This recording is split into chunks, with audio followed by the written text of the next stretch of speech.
గోదావరి విషయానికి వస్తే నేను గత 20 సంవత్సరాలు శాసనసభ్యుడిగా పనిచేశాం. ఆ 20 ఏళ్ళు అధికార పార్టీలున్నా ప్రతిపక్ష పార్టీలున్నా మా పోరాటానంతా గోదావరి జలాలు తెలంగాణకు ఉపయోగం కావాలి అనే ప్రయత్నమే జరిగేది. ఎందుకంటే గోదావరి నిజామాబాద్ జిల్లా వస్తే మొదటి పోచంపాడు ఎమ్మెల్యేగా నేను పనిచేశాను.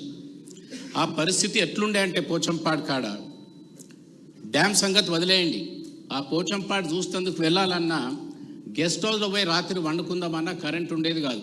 మేమే సొంత బల్బులు వండబోయి ఆడ బల్బులు పెట్టుకొని రాత్రి ఆడ కూర్చొని నీళ్ళు ఎట్లా వెళ్తున్నాయి ఏందని చూసుకొని చెప్పే పరిస్థితిని ఆ రోజు 89లో చూశాం. ఆ పరిస్థితి నుంచి ఈరోజు 2025కు వస్తే ప్రజా జీవితంలో సుమారు 40 సంవత్సరాలు గడుపుతున్న మాలాంటి వారికి ఎంతో సంతృప్తి, మరి ఎంతో ఆశ, ఎంతో ఆనందాన్ని కల్పించే కార్యక్రమాన్ని మరి మన పెద్దలు చేసిన విషయాన్ని ఈ సందర్భంగా చెప్పక తప్పదు. అనేక సార్లు చిన్నప్పటి నుంచి పెరుగుతూ వస్తే మనం అందరం కూడా చిన్నప్పుడు, అంటే మీరు ఇంకా పిల్లలు కానీ నేను చిన్న ఉన్నప్పుడు ఇన్న ఒకటి పాట మషూర్ పాట ఉండే అప్పుడు ఏంటంటే గోదావరి గట్టుంది, గట్టు మీద చెట్టుంది, చెట్టు కొమ్మలో పెట్టుంది, పిట్టె మనసులో ఏముంది అనే విషయానికి వస్తుంటుంది. ఎప్పుడు ఆలోచిస్తుంటే పిట్టె మనసులో ఏముంది అని, పిట్టె మనసులో ఇది ఉండే.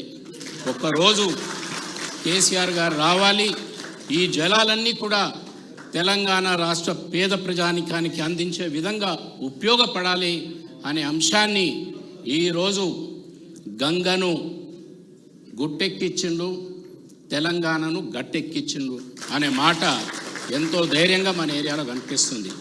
అయితే మిత్రులారా, మీరు ఒకటి అర్థం చేసుకోవాలి, పోచంపాడ్ ప్రాజెక్ట్ ఒకటి పెద్ద ప్రాజెక్టు గోదావరి నదిపై నిర్మాణమైంది.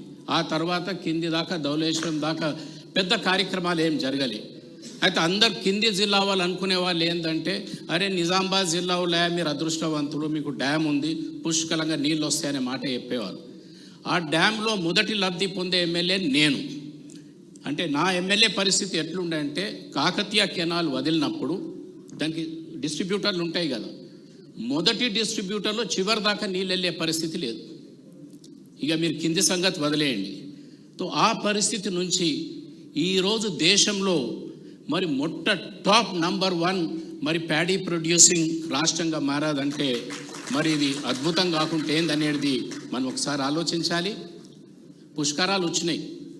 పుష్కరాలు వచ్చిన సమయంలో అప్పుడప్పుడు గంగలో నీళ్ళు లేవు, గోదావరిలో నీళ్ళు లేవు. మరి పుష్కరాల ప్రూఫ్ కూడా ఈరోజు కేసీఆర్ గారు చేశారు. 20 ఓట్ల పుష్కరాలు వస్తున్నాయని గవర్నమెంట్ ప్రకటించాలి. ఒకవేళ గోదావరిల పైన పోచంపాడ్ల నీళ్ళు లేకపోయినా కిందికెళ్ళి రివర్స్ పంపింగ్ ద్వారా మళ్ళీ డ్యామును నింపి గంగలో ఎప్పుడు కూడా పుష్కలంగా నీళ్లు ఉండే పరిస్థితి, వాతావరణాన్ని మన నాయకులు ఏర్పాటు చేశారు. ఈ ప్రజెంటేషన్ చూస్తూ ఉంటే గతం ఎంతో యాదకొస్తూ వచ్చాది. 94లో నేను శాసనసభ్యుడిగా ప్రతిపక్షంగా తెలంగాణ నుంచి ఇద్దరమే గెలిచినాం.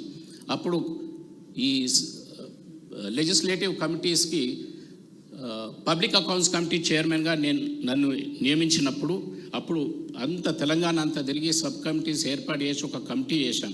దాంట్లో ఏం రికమెండేషన్ ఉండే అంటే, కాళేశ్వరం ప్రాజెక్టే కాళేశ్వరం నుంచి లిఫ్ట్ చేసి ఇదే ఎంటైర్ తెలంగాణకు మరి ఒక సొల్యూషన్ అనే మాట చెప్పాం.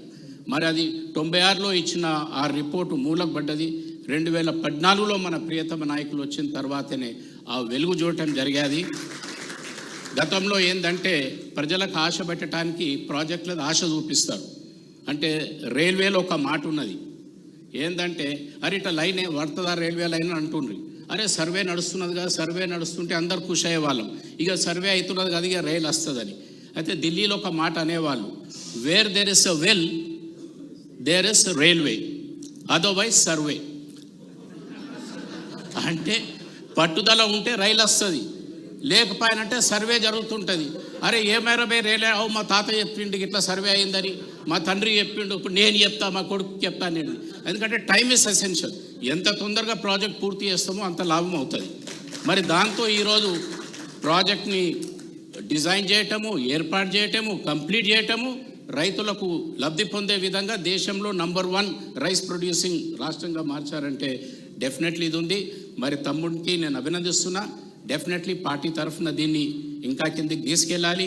మరి ఈ ప్రజెంటేషన్ని ఎంపీలందరికీ చూపించాలని మాకు బాగా ఎంతో షోక్ ఉండే గతంలో, కానీ ఆ రోజు సమయం లేక మరి చేయలేకపోయాం. తప్పనిసరిగా అన్నున్నారు మన రామన్న తప్పనిసరిగా ఢిల్లీ వచ్చినప్పుడు అక్కడ ఇంకా నార్త్ ఇండియా ఎంపీసీ కూడా ఇటువంటి ప్రజెంటేషన్ చూపించి మరి ఈ కార్యక్రమాన్ని చేసి తెలంగాణ సాధించడం ఎంతనో, అభివృద్ధి ఎంతనో, ప్రజలు ఎంత లబ్ధి పొందారనే విషయాన్ని కూడా అవగాహన పరిచి దేశంలో ఈ నీటిపారుదలపై ఒక అద్భుతమైన చైతన్యం కేసీఆర్ గారు ఏ విధంగా తెలంగాణలో వేశారో దేశంలో కూడా అవసరమనే విషయాన్ని తెలియజేయడానికి ఇది ఒక మంచి అవకాశం తెలియజేస్తూ మరి సమయం ఎక్కువ తీసుకుని